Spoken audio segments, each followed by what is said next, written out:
go. Little protein shake. Oh my gosh, yeah, I was about to eat my hand. And then I was like, if I don't get something in my system, I'm probably going to fight with Steve on this episode. So I better eat. Everybody's like, don't eat. We like the drama. We like the Steve and Renae fighting and arguing.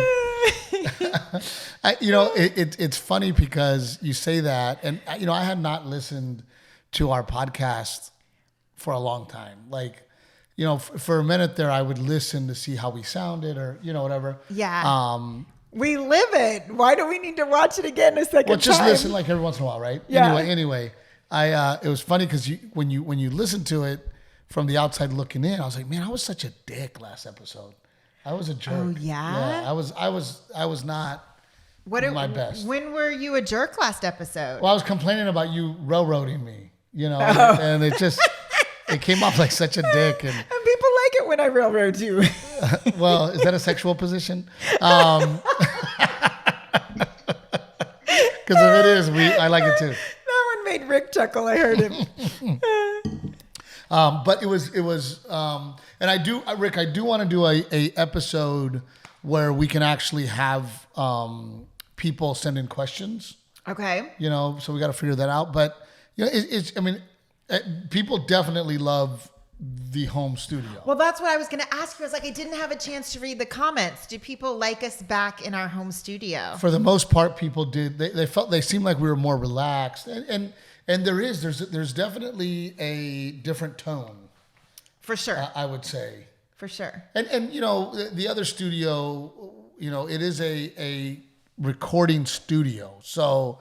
It is for musicians. Yeah. So we now have people in there recording music. So we kind of had to skedaddle. So we really haven't had the chance to go in there and really give it the love. It's kind of stale.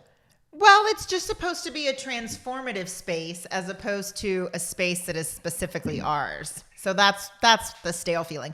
I just really like the home studio because in that studio, there were those like soundproofing things with all the lines on them. And I literally had to decide what I was wearing every week based on those brown lines on the wall. Like I couldn't wear crazy patterns like this.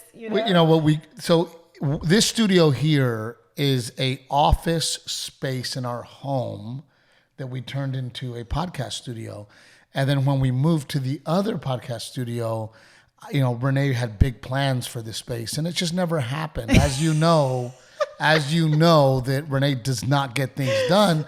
So it worked out that you got nothing done and we were able to come back and set up in here because, I actually had furniture picked out and I told Tatiana, I was like, it was literally right there. And I was like, Tati, I don't want to buy all this furniture online. Like I just want a day to go into the actual furniture stores and like look at some things before I pull the trigger on this stuff. Like I want it when it's furniture, you want to see it. You want to touch it and feel it. And is it comfortable? And then she'll go, well, I don't know. And maybe I can find it cheaper. And it is true. And then find it cheaper. Let me go to 40 different stores and then I got to sit on those. Oh, and then I love furniture. Like if I had, and then a year goes by. If I had 3 days to just like go furniture shopping and sit in chairs, that would make me so happy. Renae is, look, when you do it, it's absolutely beautiful. Yeah. But the time that it fucking takes to get anything done. Let me put it to you this way, folks. How many weeks ago was Easter? How many weeks ago? I don't know. Easter was a month ago. In my garage, I still have Easter decorations because Renee's like, I need to organize them and let me get them. And I'm like, just put the lid on those motherfuckers and send them to the storage. No, but part of what happened this year for Easter was we didn't even get to pull everything out because last year after Easter, everything that we just shoved all the shit in tubs and nothing was labeled or organized. So then putting it back out this year was such a chore. So I was like, no, I'm going to put it all in correct tubs. So dining room Easter is in a dining room tub. And you walk in our garage. So in a living room this tub. is how crazy we have gotten. This is how fucking nuts we've gotten. There is a shelving system in the garage because when Renae brings in her decorations, we had shit everywhere in the garage. So now the shelving system is set up so that she brings in the stuff and all those containers go in the shelves so that they're stored properly. and nice in my garage. And when they're labeled and organized properly, I can do one tub at a time. And the room. whole fucking garage right now, Easter shit, and it's been a month, and I'm telling you right now, it's gonna. No, that shelving's, it's a system, right? We're implementing a system so that we can function more efficiently, and it's still not working. They're back on the racks. I put them up there because they were in my way. Do not lie. I put them this morning. Not all of them. I had to put other ones in there. You had to put one tub. And I had to put two other. One tub. Because that's where I train jujitsu. It was embarrassing. There's Easter eggs and Easter bunnies. A month later. You were not embarrassed when your house looks beautiful at Easter time. You know when you go through the ghetto and you see Christmas lights up in July and you go, my God, these lazy humans. Take your shit down. That's how I feel. It's embarrassing. We are also not home. We travel constantly. You act like they've been sitting there in the garage. And for a month. We've been home for a month. We come and go a lot. And the problem is that, yes, we have help here at the house. We do.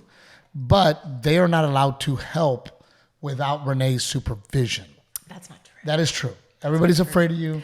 No, Phil did all the barn Easter decorations. Phil did the stuff in the barn. Renae, if we do not, I mean, there's paintings right there. Nice ones that Rick has put together for us. They're just in there because I don't want to put them up. I'll get yelled at. Why'd you put them there? Why don't you move them a little to the left? I don't want them like that. I want a different a frame, and I don't want those there, and that color doesn't go with that color. So in order to get things done in our home, Renae has to be involved with everything. She is what you might call a micromanager. And micromanaging accomplishes nothing. I just said you could do more if you had better taste. I know. I picked you. I wish I had better taste. Great weekend. Was it this weekend? Where were you this weekend? I'm trying to think because I think I killed it again in Spokane. I killed it again? What do you mean? At the craps table. Did we talk about this one? The dad? No. Oh, it was so great. So ended up with our own craps table on, was it Thursday? Thursday. In Spokane. Spokane is beautiful. My gosh, it's beautiful. Had you been there before? No, I had never done Spokane before. Beautiful place, great casino, great crowds. We had an absolute blast. I mean, it was such a good time. Yeah. You know, and it was crazy. And by the way, you were performing in a casino or you were performing in a theater? It was a casino. Yeah. It was a casino. Nice casino. Very nice and great crowd and great staff. I mean, just really, and the town was just Mayberry. I mean, just beautiful mountains and just a really beautiful place. So get there, do the show, and several people were like, oh my God, I'm so glad you came here because I went to see you in Minneapolis, or I went to see you in Milwaukee, or I went, So they were traveling to see me from Spokane, and then they were like, oh my God, you came to Spokane, right? So anyway, afterwards, we end up at a craps table, and it was so funny because this girl, she wants to meet you desperately. She really wants to meet you. And it was her husband, and her parents, and the in-laws, right? Of course, because he can't hang out with his family. He has to hang out with her family. But her husband, kind of what's the word I'm looking for? Kind of a city guy. Okay. Right. A city slicker? Yeah, like the slacks and the night, just kind of. You mean he doesn't wear muscle shirts? He dresses nice? Well, no, her dad dresses like me, cowboy boots, jeans, snap shirts, and it was so funny because she came up to me. She's like, oh my God, I kill my husband all the time with my daddy does it better. My daddy, right? She's like, meet my dad, and of course he's like me. And then, her husband, I shook his hand, very soft, very, very soft hands, and, you mean he doesn't chew his fingernails? Right. So Rick, we get there to play craps, and, it's me that, we're just kind of hanging in there doing our thing. And then her husband gets the dice, and she's like, he doesn't know what he's doing, and he's going to ruin it. And he's not, and sure enough, like 2 rolls later, he's fucking done and out. She's like, let my daddy do it. My dad's going to do it right. Oh my God, dude. He rolled all freaking night. No way. So there's a bet where Rick was with me where you hit them all. If you hit every single number, it's 34 to 1, 150 to 1, and 34 to 1. Okay. You hit them all, you basically get like 200 and something to 1. Wait, you have to hit which ones? Every number. Oh, every number on the board. 2 through 12. Okay, got it. Right? He hit it. And we were partying. We were having a great time. Timmy Wow. actually played. Yeah. So Timmy won like $300. Big Al was next to me. Big Al won like $750. And she's like, that's my dad. And her husband's just like, fuck, like really? You're going to turn all your opening acts into like degenerate gamblers. I know, dude. The next day, they're like, we need to find a craps table. Where's the craps? Even Timmy was like, dude, I'm in. Where are we going? But it was just awesome. And you know, it was just really cool because we pretty much ended up with a private table. It was everybody from the show. Yeah. You know, so it was just, we had a wonderful time in Spokane. And you ended up doing an after show at the craps table? Pretty much. I mean, all of us hanging out, you know. And her dad was like, I got to go, man. I live like an hour from here, you know. I'm like, you're not going anywhere. Keep rolling, you know. So he's like freaking, but it was. At that point, you just get a room at the casino. Well, he thought about it. He's like, maybe I'll just get a room here. Had a wonderful time. And then it was off to Seattle. Dude.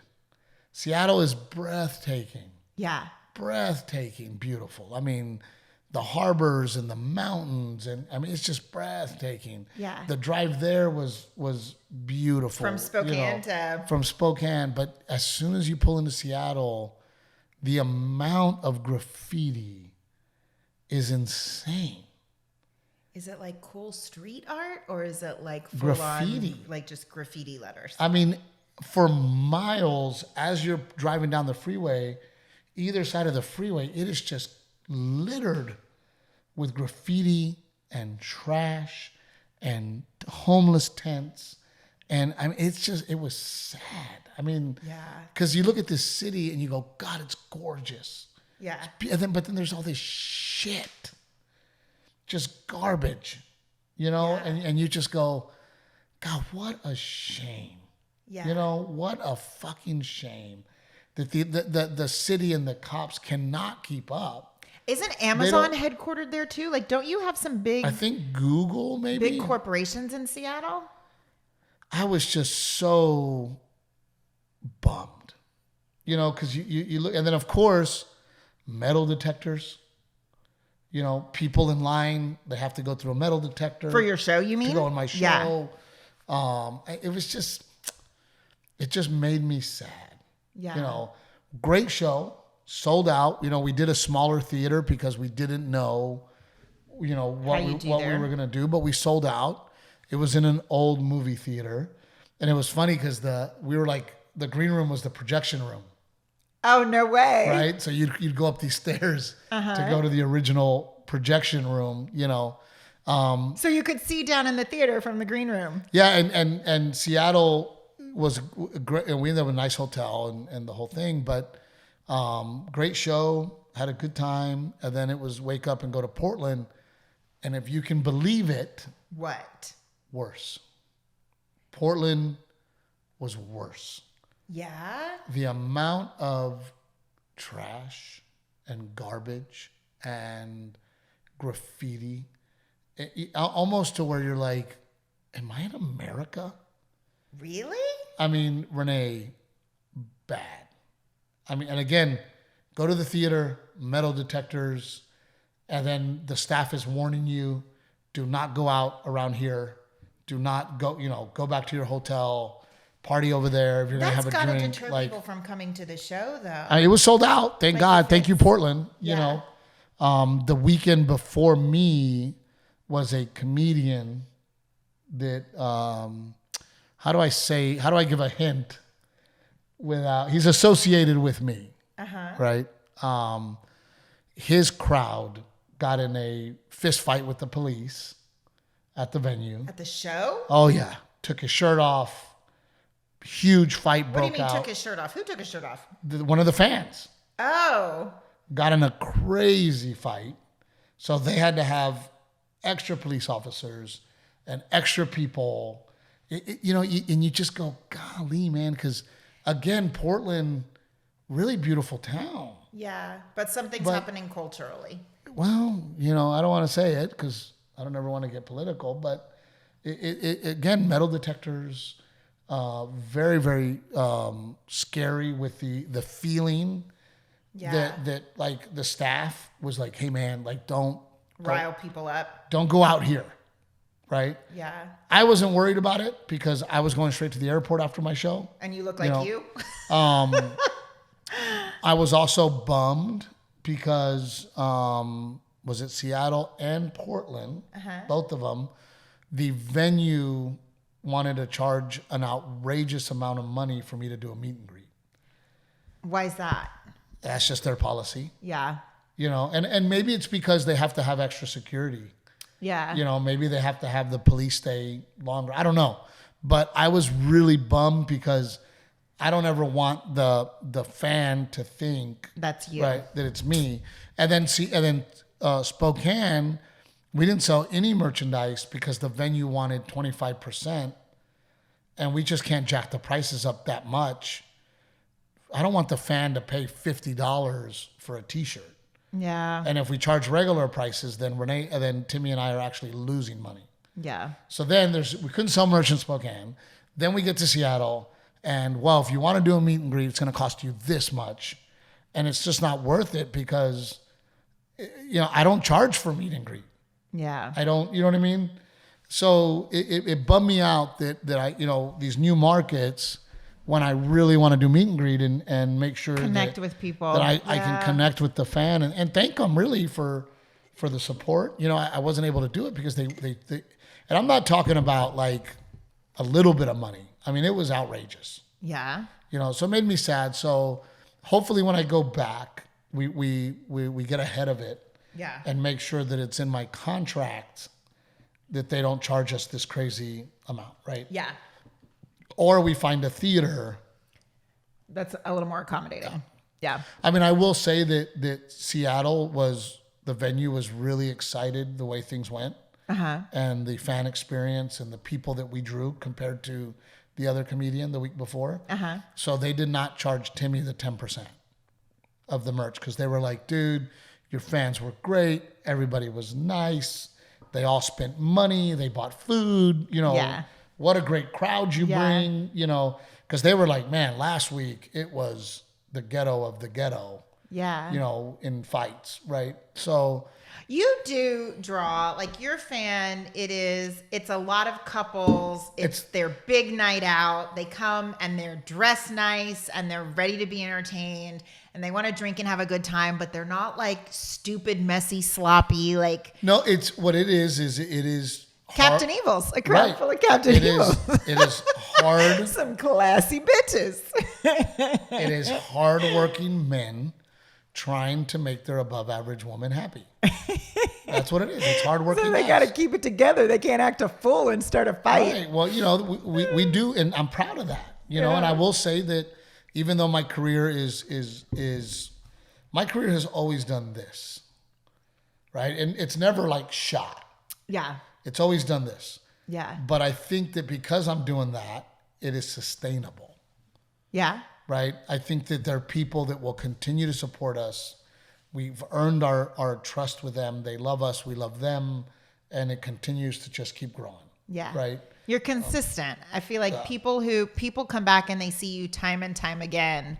And you do get the people who have seen you 6 times, who have seen you 8 times, because they know it's a great night out every time. Oh, and they're always so sweet because they're like, we don't care if you do the same material, or we just love you, and the fact that you gave us new material is amazing. So I do think that when you earn your career, that they're more likely to stick it out with you. Yeah. Right? I think Gabriel has done that. I think Joe Coy has done that. Yeah. Is they've continued to earn fans and truly earn them. They're not a flash in the pan, right? Or a fad, or a TikTok sensation. Why can't I say that? A TikTok sensation. But it was nuts, man. I mean, Spokane, going to Spokane, flying to Spokane, then driving 5 hours the next gig was Seattle. Yeah. I forget how much it was, 3 hours maybe. Then Seattle, then waking up, then Portland, and then leaving the show Yes. to fly to meet you Yeah. in New York City. Yes. And it was quite the experience. I had fun with you for 24 hours in I was there a little more than 24 hours, but I loved in New York City, a quick trip. It was a good date for us. We packed it. Yeah, but I had the opportunity, thanks to Jose Trevino. He recommended me for the Carlos Rendon Foundation. Yes. To entertain. For the New York Yankees. For the New York Yankees. And it was so bummy because I had never been to the new Yankee Stadium. So I also had tickets to the game. So we get there and it is the worst day for a baseball game. When we got there early, we were like ready to have we're never that early to a game, but we were ready to have the full stadium experience, like have a snack from each Dude, booth. I'm eating a hot dog in the rain. Like, I don't know how else to describe, like, trying to make it work. No, you're not just eating a hot dog in the rain. We're basically wearing those trash bag ponchos. Like, that's what it is. They literally took a trash bag, but ordered it in blue and painted NY on it. We're wearing our ponchos. We're getting nailed by rain. I'm eating my hot dog. But I died laughing because I'm trying to cover all my hair in my poncho because I actually washed it and fixed it. And then your hat bill is sticking out of your poncho. You're eating your hot dog and water's just dripping off your hat bill. But I will say, and I don't know if Rick has ever done this, but I have seen games in Chicago. Uh-huh. And the feeling you get in and around Yankee Stadium is amazing. Yeah. Right? You don't get, I'm sorry, Wrigley Field in Chicago. When I went to the Rangers game in New York City, the feeling of everybody walking in, wearing their gear. The Rangers hockey game. Game. Amazing experience. Where do they play? Madison Square? Yeah, Madison Square Garden. And then Rick, the feeling of walking into Yankee Stadium with all these Yankee fans and all these New Yorkers, it was cool. Yeah. Have you ever seen games in Yankee Stadium or New York? No, but definitely in Wrigley Field. Yeah, Wrigley gives you this like old feeling of like baseball. Yeah. Because it's right in the middle of the city. All the bars are Cubbies bars, and everybody's hanging out. Just like at Yankee Stadium was the same thing. All the bars around Yankee Stadium were Yankee bars. Well, the streets around there are pretty much shut down. So Renae and I walked the entire stadium, just walking around, and then went into Monument Park and just saw, look, I don't care if you're a baseball fan. Yeah. You got to go to New York to watch a game. As much as you can hate the Yankees, because a lot of people do. Yeah. You cannot sit here and tell me that the Yankees are not baseball. Legendary baseball. They are baseball. Yeah. They are the Yankees, the Red Sox. I mean, that is baseball. Yeah. You know, the legends and the stories and movies and, everything that you watch is Yankees. Yeah. So it was amazing to watch. And then I got to see Jose catch. And then I got to see Aaron Judge hit a bomb. Hit a home run, yeah. Right, over the right field fence. And then Marky, Jose's wife, came and sat with us. So she's ponchoing it up with an umbrella over Renae and her. And then the three of us just look at each other and go, let's get the fuck out of here. I mean, at first it was just like, for a long time it was just kind of drizzly. But then we would get bouts of like, it's really raining. And you'd see people like clearing out and we're still there. And then the event was going to start early. So we were like, well, let's get back to our room. Let's get settled. And we didn't even have a lot of time to even get settled. Yeah. I mean, we literally, I laid down, she got showered and dressed, and then I got up and got dressed. And we were off, man. We were heading to this venue. It was like a custom Lamborghini shop venue. Really cool place. I was kind of nervous, because I also felt bad because, I'm that guy. I'm going to be on time. I'm going to be early. Yeah. And we're there early, and we're just like, Okay, it's just us.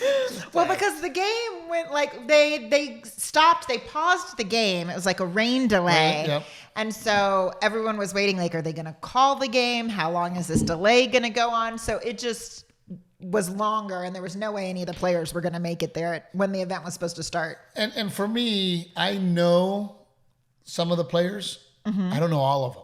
Yeah. You know, and then you got a bunch of guys that are like bullpen guys that for sure I don't know. Right? Yeah, They I was going to say, I don't know all the baseball speak. What does bullpen guy mean? Well, they're pitchers. They're relief pitchers. Gotcha. You know, they'll pitch one inning. Yeah. You know, they're in the bullpen. I mean, they're not on the field as starters. Yeah. So you got, I don't know how many they're allowed to have in the bullpen, but yeah, you know, the only way I can recognize them is the fact that they all had mustaches. You know, that was their thing. I will say that Carlos Rendon, I had a moment to chat with him. Uh-huh. And I was excited. He was very sweet and kind of soft-spoken. Very soft-spoken. And I'm excited to have this episode because I kept running through, you know, I by nature am a very curious person. Uh-huh. And I learn from others, right? And you observe. I observe and I learn, and I always look for common threads. Uh-huh. Does that make sense? Yeah. Like, for example, you know, when I was a kid, I saw Evening at the Improv, right? And I saw all these comedians at Evening at the Improv. Then as you started talking to comedians, you found out that most comedians work the door. So when I found an improv in Dallas, I thought, oh, I'll work the door at an improv. That's a common thread that these comedians have. Then you learn, oh, the Comedy Store is a common thread for all these comedians, right? I'm going to go there. Obviously that is a path. A path. Right? Yeah. That people take that leads to success. Yeah. Right? And I learned those things. And that's how I learn. Being dyslexic, I have learned to learn in a very, and I ask questions. I'm a question guy. Yeah. Right? So I think Rendon was the first one I interviewed. Uh-huh. You know, we went back there. They had a little tequila tasting. I said, hey, you going to do one with me? And he goes, don't drink, never do. He goes, I want my career to last as long as I can, right? So we started chatting it up. Mm-hmm. We started talking about baseball. Yeah. Started talking about my son. Mm-hmm. You know, I'm starting to ask him questions. What are some of the things that you think led to you becoming a professional baseball player? Yeah. And one of the things he said was, my dad never made me. You know, and I said, well, I don't make Garrett either. I said, the thing I will tell you is that I do tell Garrett that if he wants to play baseball with me, I will not tell him no. I will never tell him no if he wants to play ball with me. Yeah. You know, and Rendon goes, that's exactly what my dad would say. He goes, my dad never forced me, never made me play ball. Yeah. You know, and I said, what about Little League and what about elite ball and blah, blah. And he goes, well, I played Little League and I played travel ball. He goes, my parents were never like, you know, we got to be on the best team, or we got to stack a team, or we got to get a bunch of kids together to make an amazing team. He goes, we played. Yeah. He goes, when I got older, he said I would get recruited to go play, 12, 13U, to go play on really good teams. Mm-hmm. But it was never the parents that got together, because I find that we tried that. Yeah. I think we tried very hard to keep this group of parents together and these kids, and and it's only 7U baseball, it's only 8U baseball. Unfortunately, you're going to lose kids that don't want to play. You're going to have kids that didn't keep up athletically. Mm-hmm. You're going to have kids that want to go play somewhere else. You're going to have toxic moms that fuck your shit up. You know what I mean? Yeah. Evil, fucking toxic. You know what I mean? So yeah. I think the big lesson that I learned from Rendon was exactly what we did, is that we said, okay, it's toxic over here. This organization is horrible. And that's the other sad thing about these organizations that I have learned. And I hope that those of you that are watching and listening and you're thinking about making this step, that hopefully this helps you out a little bit. What I have learned is that they leverage children. it makes me really sad. Yeah. Right? That a lot of people stay in a situation because, oh, well, my kid's friends with the other kids. And they stay in that situation even though they know there's a toxic human there. They know that the organization has been toxic, but they go, well, they're the kids, right? Yeah. And this organization that I'm talking about here in New Braunfels starts with an M, and they would say things to me that I just thought was so gross. When they would say things like, don't complain because you don't want to be those parents. Yeah. And I'm like, well, what does that mean? Well, word gets out. Word gets out. And you don't want to affect your kid. They would say shit like that to me. Yeah. You don't want to affect your child. Because if you're those parents, nobody will take your child. You're so loud. You're always that parent. And it's like, what a shitty fucking thing to say to people. And what I learned leaving the organization that starts with an M, ends with an I, here in New Braunfels, is that we're fine. Yeah. We're good. Yeah. And maybe we're not on the best team, but you know what? Garrett's playing ball. Yeah. Garrett's making friends. Yeah. We have now made friends with the other parents, and they're great. Yeah. And I realized that, you know what? It didn't hurt. Yeah. It hurt for a little bit, and the way that it happened sucked. Yeah. But when I talked to Rendon, and he said, man, I just played ball. He's like, we never tried to stack teams, or he's like, I just love to play ball. Yeah. And I wanted to play baseball. He goes, so I played Little League. I played travel ball. He goes, eventually, sometimes I would end up on a really good team, that they're putting together like a tournament or something, and they're stacking a team he goes, but for the most part, he said, growing up, I wanted. Just for the love of the game. Yeah, he goes, I wanted to play. Yeah. He goes, and I made friends with all the kids I played with. Yeah. I think that's super valuable.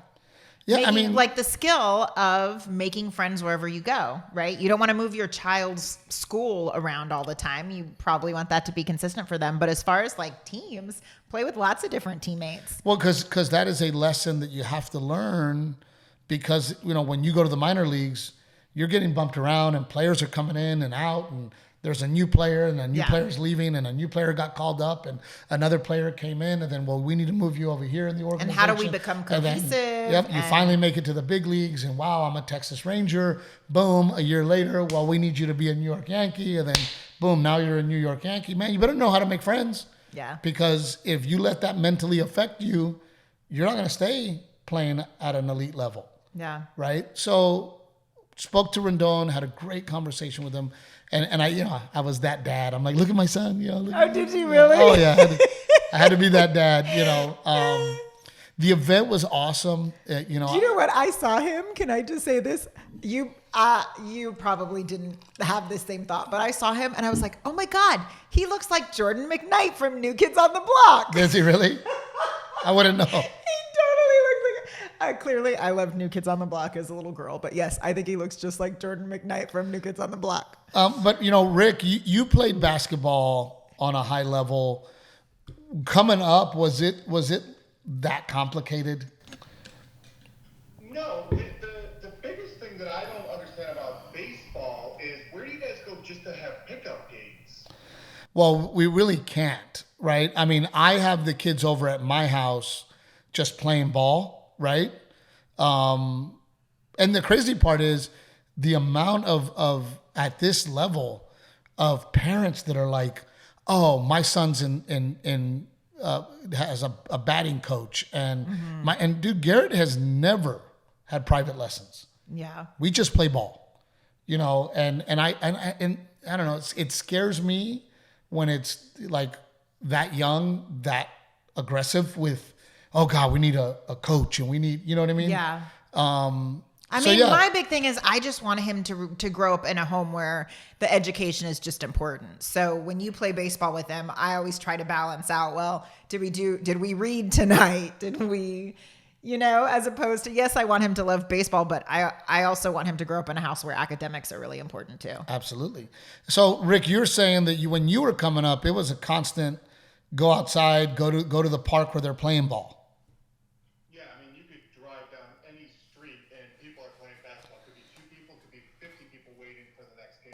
Wow. And is Do you ever get so invested in the game as a parent that you like get angry at the ref or other parents? no, No. we don't.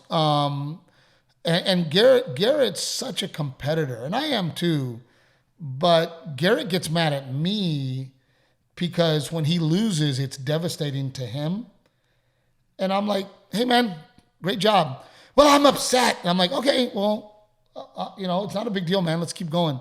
Don't worry about it. We'll play again tomorrow. Well, and he's crying and he's upset and he's getting better because I want to teach him that lesson of like, it's just baseball, dude. Yeah. Well, Play the best you can. He's really hard on himself. Yes. And so for me as a mom, it's like finding the balance of, yes, I want you to hold yourself to a high standard, but I also don't want that standard to be paralyzing or keep you from moving on and living your life. Well, so it's working because with Garrett, and he goes, oh, every time I hit the ball, it's right to a player or whatever. Yeah. These past 2 tournaments, Garrett's been hitting bombs. Line drives with power behind just them. Killing the ball, and they're going right to the shortstop or right to the second baseman. The kids are making stellar catches too. Great plays. And it's like, dude, that's baseball. But what I love about it is that Garrett comes home and he goes, Dad, we got to work. Dad, I want to be better. Dad, let's hit the batting cage. And I don't, that's what I love about what's happening is I don't make him. I don't go, oh, dude, time to get to work. He, within himself, is like, I'm in. I'm ready to work. I want to get the work in. I want to win. Dad, come play ball with me. Yeah. Right? So I will tell anybody out there that is moving into travel baseball. I will tell you that it is a money grab. It is fun, and we have enjoyed it, and we like the tournaments. Most organizations are the same. The organization here in New Braunfels, in my opinion, starts with an M, is evil, and it's sad that they are blatantly evil. Yeah, and it's sad. They will not tell you where. They refuse to tell you where your money's going. They refuse to. They use tactics like you don't want to be those parents. It's bad. The organization we're with now, we've been happy. They've done everything they said they were going to do. But I think the point is that we're playing ball. Yeah. We're just playing baseball. I like all the parents. There's not a parent on our team that I dislike. I like them all. And we've had a good experience playing ball, but all the organizations, they're essentially the same. Yeah. And as like just the nature of them, I feel like there's lots of places for things to fall through the cracks.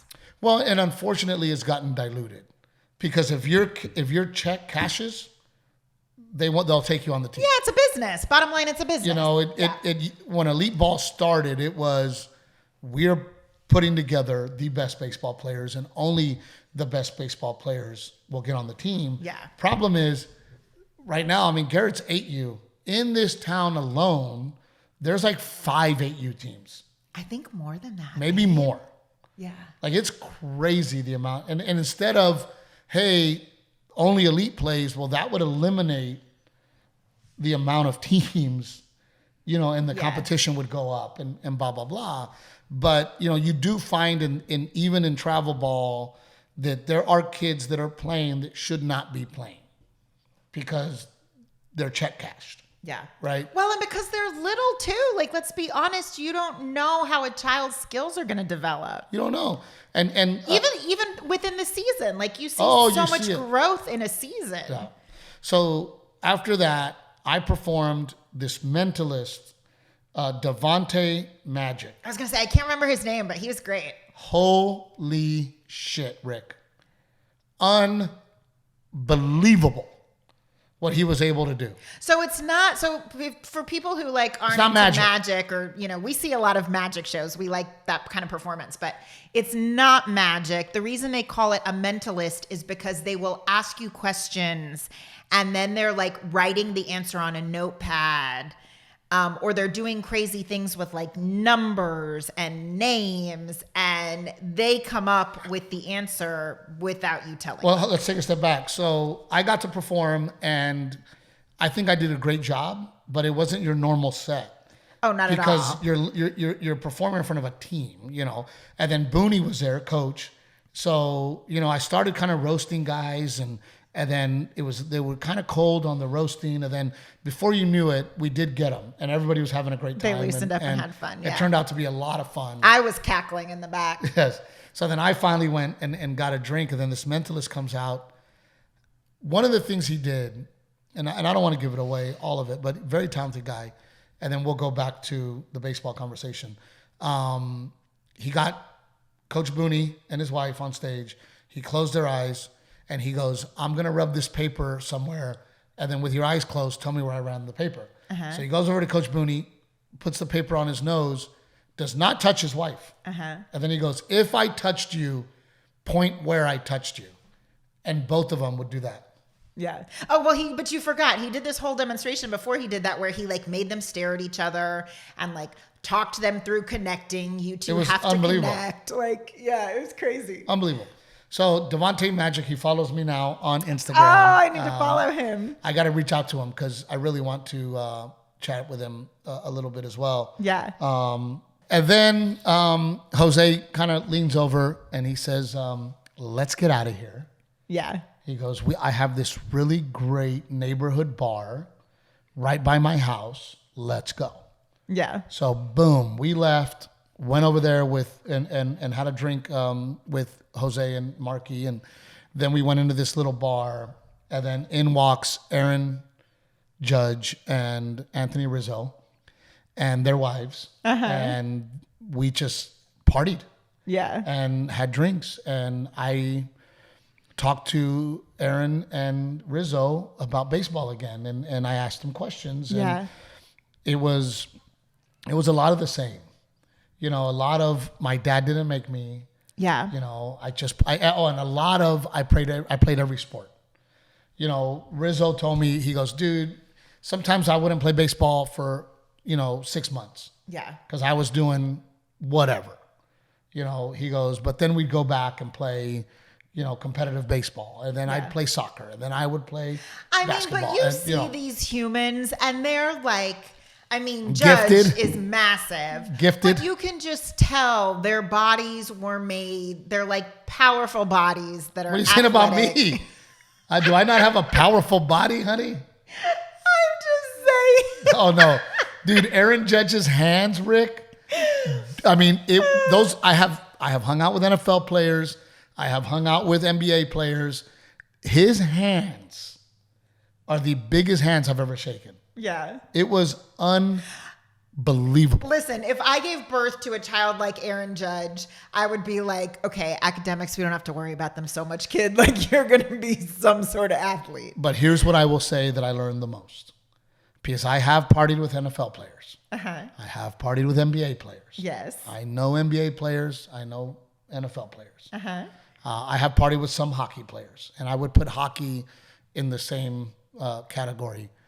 All of these guys were so grounded. Yeah. So sweet. Yeah. So kind. Obviously, we know Rizzo's contract. We know Aaron Judge's contract. They were not dressed flashy. Yeah. They were not boisterous. They were not power drinkers. They were not, they're power eaters.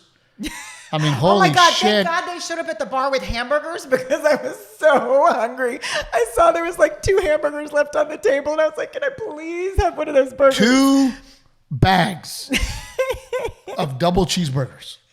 They had 15 cheeseburgers. The best burger I've had in a while, There was 2 left. It was insane. But it made me happy because the NFL guys are so intense and chasing women and let's party. And they're just, aggressive and fucking let's go. And, NBA, they want the champagne and they want the lights and the DJs. And here we were with arguably 3 of the greatest baseball players out there right now. Mm-hmm. and we're just hanging out. Yeah. We're sitting in a corner of a shit neighborhood bar. Well, no, it wasn't a crappy bar. It was just like, it was just a normal, it was just a little hole in the wall neighborhood bar. And there were a few other people there, but not really. Kind of blew my mind because I'm watching their highlights with them. I'm literally watching their highlights while I'm sitting with those guys. Yeah. Like Aaron hits the home run on TV and he was like, oh man, I got a hold of that one. And I'm like, is this for real? But what I'm saying is that they were all married. Yeah. They were all very respectful of their wives. Yeah. None of them were flashy. Yeah. Verdugo, I owe him an apology because I did kind of judge him. Yeah. He came in he was the only one. Big 24, kind of flashy. The diamond earrings, Givenchy jacket. One of the sweetest guys. Yeah. Came over, gave me a huge hug, told me he was a huge fan. Yeah. We chatted it up together. Big old smile. He just has such a great vibe, energy about him. And I love the way that kid plays. He plays with fucking passion, Yeah. But again, talking to Rizzo, talking to Aaron Judge, and them just saying, we played every sport. We just played, and he goes, we in baseball, we weren't always on the best team. Yeah. And he goes, There's lessons to be learned. He goes, our group, he goes, we every couple of years it was a new group and new parents and a new group. It wasn't, and here I was desperately trying to keep the same group together. And to be honest with you, I'm taking a step back going, that is not the way. Yeah. Let your kid play ball. Yeah. And if a couple kids and friends stay on the team, great. Yeah. And if not, and as a parent too, here to think I want my child to learn the skill of joining a new team and playing with other players. Well, it's the same too, as the parents, as a mom and a dad, us joining a new team and befriending new people. Right. And I've enjoyed the relationships that we have met at this new team. Yeah. But I think the point of it all is that I thought to myself, I'm really glad that my son's number one sport to him is baseball. Yeah. Because it seems to lead to very grounded young men. Yeah. Because I would say well-adjusted humans. Single one of the New York Yankees that I met had a wife. Yeah. For the most part. We're all very polite. Yeah. Very. Oh, the thing that I thought was so cool, I have to share, is that the New York Yankees have childcare for their kids. That's so cool. Selfishly, because they're like, look, we don't need you worried about your kids. We need W's. we need W's. We got a whole thing. Don't worry about your kid. They're taken care of. But to wrap this episode up, holy crap! Renae and I look at the time. Our driver's picking us up at 4 a.m, and it was like, holy shit, we're 30 minutes from our hotel. Yeah. We got to haul ass to our hotel. We got to get our shit together because they're picking us up in like an hour. Yeah. And Renae wakes me up from my nap. I tried to wake you up twice. We gotta go. I was like, am I gonna have to roll him out of bed? We gotta go. And I'm like, oh shit, I'm still drunk. Renae's still drunk. We're like throwing shit in the suitcase. We run over to JFK. We go through. And I'm TSA pre-check. This one over here has got to figure it out.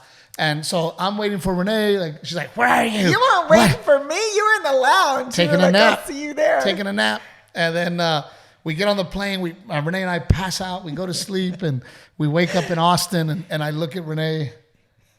And I'm like, is her shirt on inside out?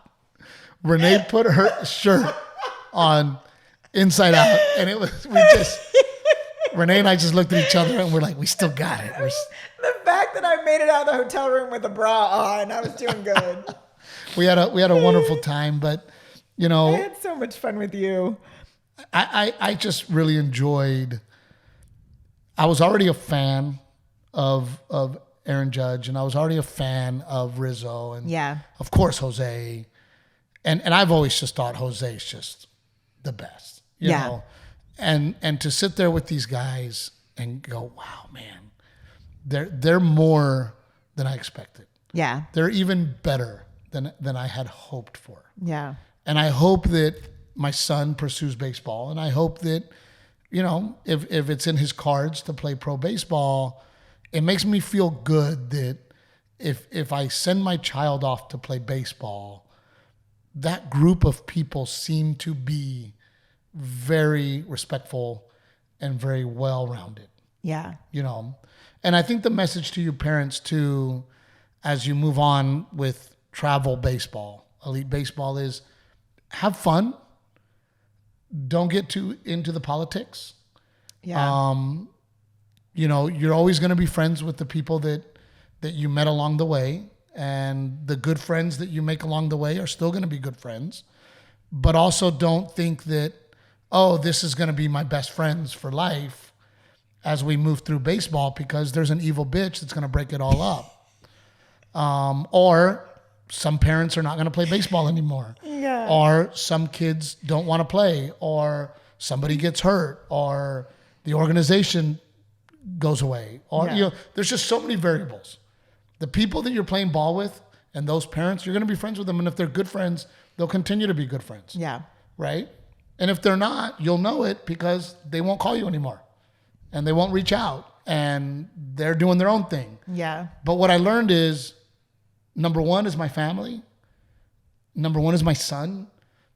Number two, that we're always going to do the right thing. Yeah. And we're not going to allow ourselves to be around and around toxic people and toxic You organizations. can remove yourself from that situation. And you can remove yourself. Yeah.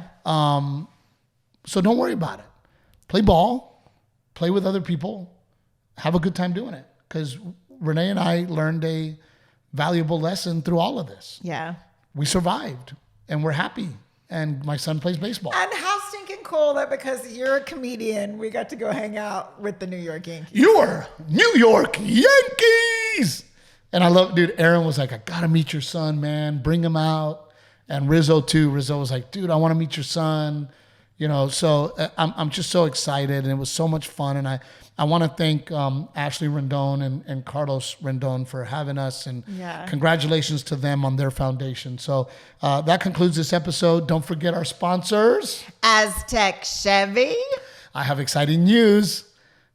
Aztec Chevy, the entire group has grown. Yes. So if you want a Dodge, we got a Dodge. You want a Jeep, we got Jeep. We now have Dodge, we now have Jeep, we have 2 Chevy dealerships, one in Uvalde, one in Beeville, Texas, and we have Basically, Ford in Goliad. whatever kind of car you need, Aztec can get out for you. Bitches, we got it, son. We got it. Give them a chance. Give them an opportunity. They will send it to you. Pick Cherries, our friend Stu. We love you. We miss you, and we'll see you soon. Oh, we got to reach out to Stu because we're going to be in Florida this weekend. We're going to be in Florida this weekend. And then Raw Western Wear, which I wore on the thing. And then, of course, Old Salt Coffee, Trevino 10. Best drip coffee you can get for your house. Also veteran owned and operated. We'll see you next time. Thanks, guys.